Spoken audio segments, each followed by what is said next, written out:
వసుదేవ సుతం దేవం కంస చాణూరమర్దనం దేవకీ పరమానందం కృష్ణం వందే జగద్గురు. మీ అందరికీ శ్రీకృష్ణాష్టమి శుభాకాంక్షలు. తారక్ ని కృష్ణుల్లా రెడీ చేస్తే చాలా క్యూట్ గా ఉన్నాడు. అసలే అల్లరి, ఇంకా ఆ గెటప్ వేసేలకి ఇంకా అల్లరి ఎక్కువైపోయింది చూడండి.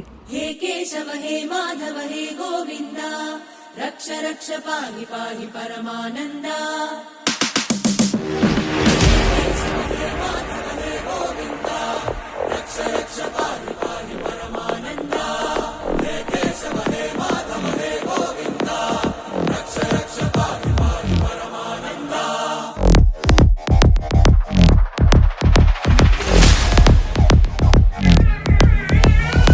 చిన్నపిల్లలప్పుడు ఎంత అల్లరి చేసినా క్యూట్ గానే ఉంటుంది కదా. జైత్రన్ అయితే స్కూల్కి వెళ్ళిపోయాడు, అందుకే వాడిని రెడీ చేయడానికి కుదరలేదు. ఇవన్నీ జైత్రన్ చిన్నప్పుడు పిక్స్ ఎలా అనిపించాయి, బాగున్నాయి. నచ్చినట్లయితే please like, share, subscribe to Anu multi talk.